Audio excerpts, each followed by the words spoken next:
Okay. But Okay. Hi, Wilko. You still hello, there? Mark Emery. How are you? Yeah, I'm good, here. good, mate. All right. So, um, we've heard the news. Really, well, it's not new news, but it's something to be celebrated. It's 48 years.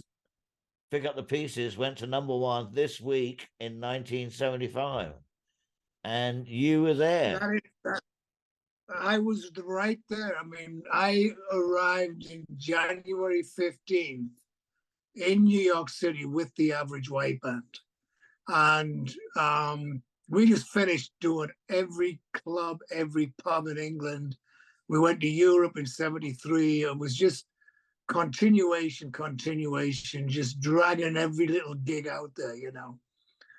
So we came into New York, went straight to Atlantic Studios. We're there for about 2 or 3 weeks doing things, meeting people. And I wasn't a tour manager back then. Jack Cunningham was. So next thing I knew, we went to Hertz and picked up a 30-foot truck, which was massive. I mean, this was like driving a tank.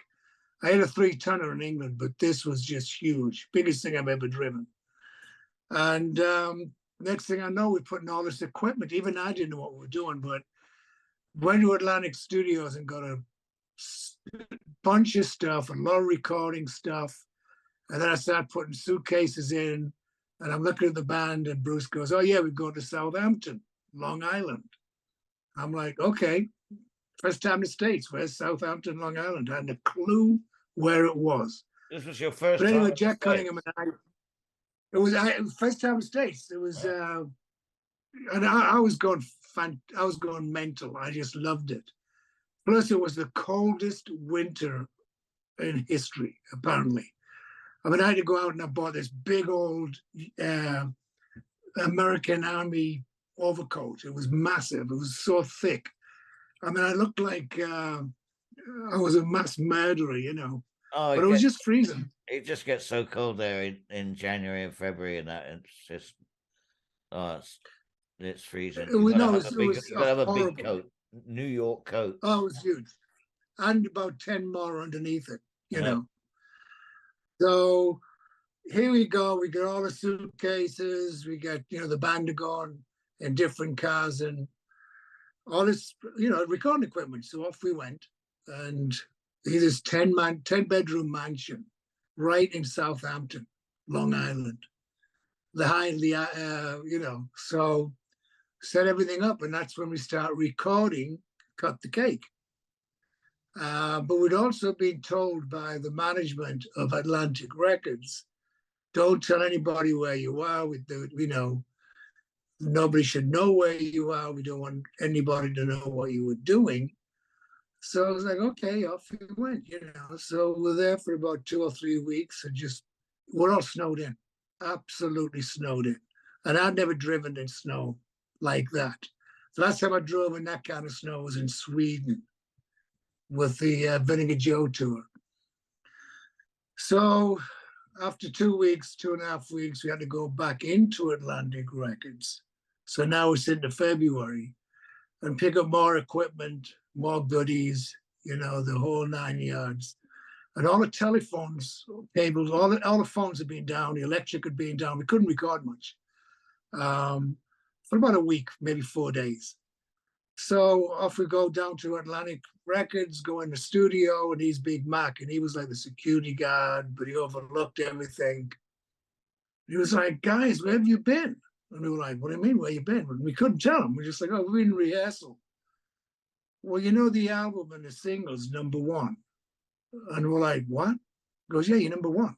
And we've been trying to call, we have a number in somewhere in Long Island, but we can't, we've been calling it, but it's not picking up. So yes, the power must be down. I was like, "Well, look at outside." I mean, it's a 2.5-hour drive. We drove for 2.5 hours in was the band there? Was the band there when he told you this? No.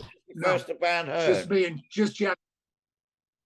Well, let me tell you. So we're just like, okay. So we got all our more equipment, and and I got a little bottle of whiskey because Jack's rolling his joints and having his joints, and I'm like, I didn't smoke back then, and I'm like, well, okay. And here I am driving again in a snowstorm, and I think we got home about 9, 10 o'clock, and as we pulled in, I noticed the lights were off, and I'm like, oh, we got power, and we were just so excited within each other to like go in the building and go, yeah, guess what? Yeah. So we walk in and everybody was bouncing off walls. And they looked at us and they went, guess what? Okay, so the celebration's happening. Yeah. And I was like, we just been told you're number one, right? They were like, yeah, single, pick up the pieces, and the album. And the album. Unbelievable. Yeah. Unbelievable. The rooms, it was so big, people were just walking around in circles, big smiles on the face, whiskey, wine, whatever, because the wives were there. Dan was there. I think Dan was about 5 years old. Molly Duncan's child. Oh, Dan Duncan, yeah. Yeah, Dan Duncan with Jeannie, who I used to babysit. Right. And I think he was about 4 or 5, maybe 4 to 6, whatever, He's about 46 now. Yeah, he's 46, all right. So, no, he's actually 55, 53. He's joking, is he? Yeah, we're 48 on 5, so he's 53, right, yeah. But there's a photograph of me laughing and carry on, which I'll put it on Facebook later. And Bruce McCaskill brought Clark Russell, who's a really good friend of his, and actually worked for the band and also worked with me with the Allman Brothers, and Big Bill. And they were totally California. And they came out as guests of Bruce. Bruce McCaskill was the manager, and everybody was ripping T-shirts off and throwing them in the fireplace. I'll never forget that. And I'm going, what are you doing? And they're like, we got so much money, we can afford T-shirts now, or something like that. And the fireplace was full of T-shirts, and but it was just fantastic to the fact that all the work we had done, and here it was on a silver platter. Well, it was on a silver platter. We worked for it, but here it was, number one. It's the best feeling in the world. Yeah, it really is.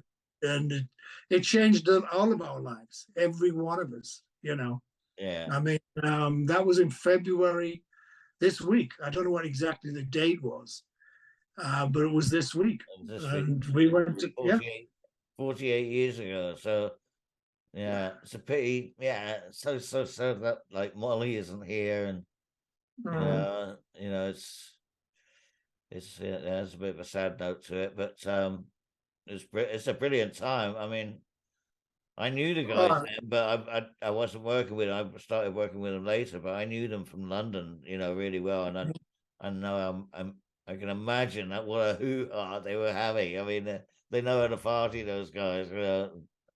Well, the thing is, that's the first album. That was their first album, wasn't it? Well, it was originally called "Show Your Hand." Yeah, yeah. And we had to redo the album cover. Yeah, I know. That's where the W came from. Which is actually on my shirt. I don't know whether you can see that. Oh no, I can see it. I can see the whole thing. The AWB logo sort of coming in here. Yeah, and I'll take my hat off to them. I've got a lot of time for those guys. Well, the first week I was in New York City, which I just loved. I mean, I'd walk 50 blocks. I'd walk for hours in the slushing in the snow, just looking at buildings and pinching myself, going, I'm in New York City. You know what I mean? I'm here. And I was staying at the Mayflower Hotel, the famous Mayflower Hotel, which was another story. It was just classic. But, Jack Cunningham was the tour manager. And he was like, oh, we're going to go to the studio. Go and set up, the band's coming in. I was like, okay. So I walk in the studio, and he's Aretha Franklin, part of the Bee Gees, Luther Vandross, Donny Hathaway, Roberta Flack, and they all turned around when Jack and I walked in. They're like, are you AWB? Are you AWB? And we were like, what? Because I think that was the first realization. They're all the People Atlantic call Records people, right? all on Atlantic Records. I mean, they knew the band was coming in, you know. And the band had But just we gone always, to the band had just gone to #1. well, no, this was in January. Oh, this should be But just before. yeah, this was about 3 weeks before we hit the #1. Right. Yeah, 4 weeks, whatever it was, and it was just everybody in Atlantic was bouncing. I mean, musically, everybody was like, the music was intense. I mean, it was just our music. You know, we loved all of that R&B, rhythm and blues, That's right. and it Yeah. was, Yeah, right. and just being around it and having They like were a BC. soul funky band. I mean, they were Yeah. all into it. I mean, I originally started with rock, but I was a complete convert into the funk with those guys. I just Mhm. loved it. Yeah. Well, we all listened to Aretha Franklin. I mean, God, she's Right, just, Donny Hathaway, all those people. Donnie was brilliant, you know, and but having her just like being excited that we came in because Arif Mardin was our producer and also her producer. So Arif was like introducing me and Jack and I, you know, and we were setting up waiting for the band. And I think that is maybe why they decided to put us out of the recording studio. You know what I mean? And just put us in a house somewhere. And it was actually Ahmet Ertekin's house, the guy who owned Atlantic Records. And he was going back to Turkey for whatever he was doing. I know he's going back to Turkey. I think it was him and Tunch and a couple of the top guys that turned out and said, "Don't tell anybody. Just go and record your album." And you know, and as I said, we had all the 8-track. Everything's in the truck. I mean, it was just great, and it was just absolutely fantastic times. I mean, you know, being in the studio with these type of people. I mean, even the Bee Gees. I love the Bee Gees. I mean, they were like doing their thing, you know. And it wasn't until a little bit later that we bumped into Mick Jagger doing his solo albums, you know, which was fun. You know, a lot of stories there, you know.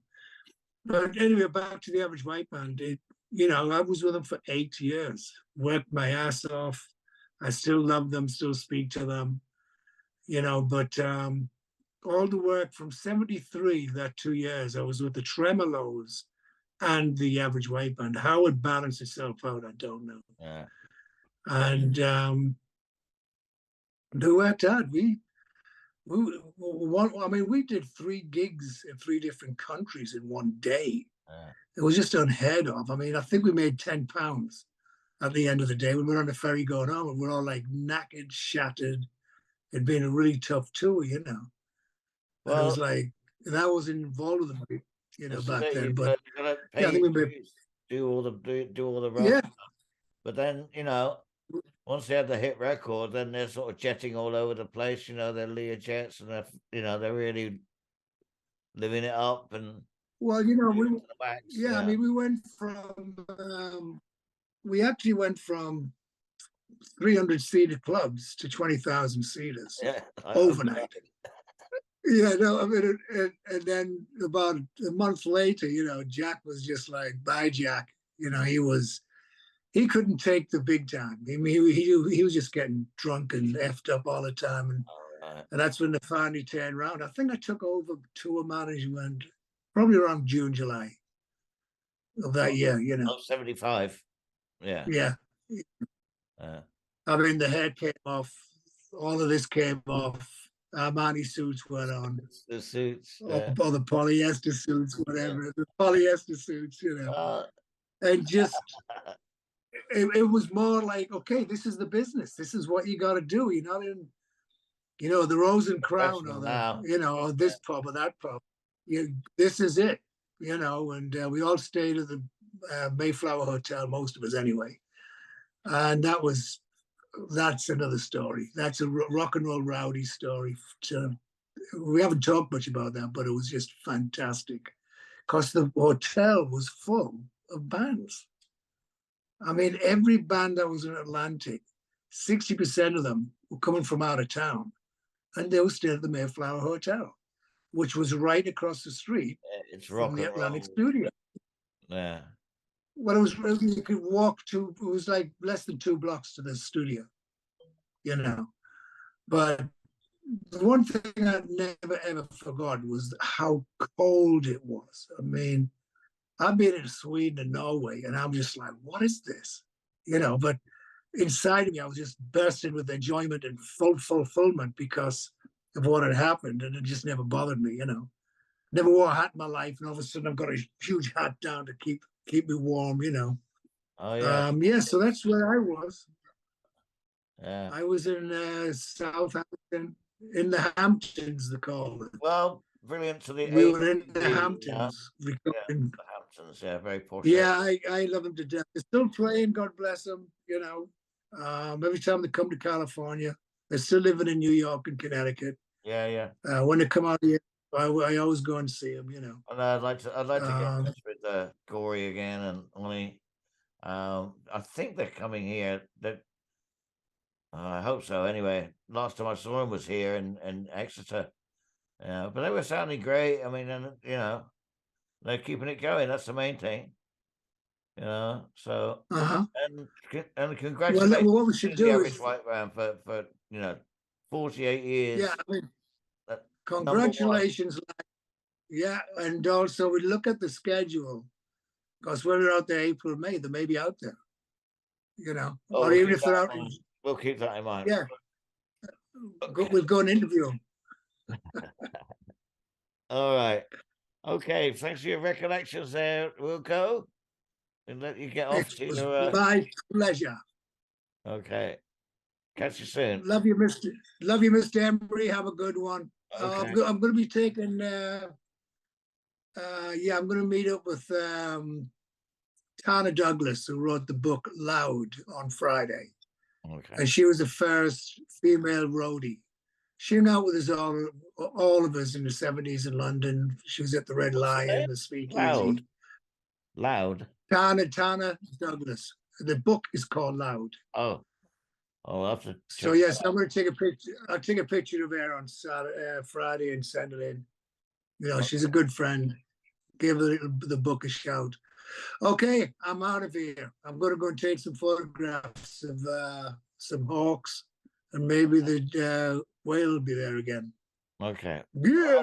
All right, folks. Well, don't forget to subscribe and follow us, and we'll be bringing you more news. Look at that. That's exclusive news. Guy was actually there when that album went to #1. Yeah. You can't beat it. Rock and roll Rowdies. #1. There it is. Yeah.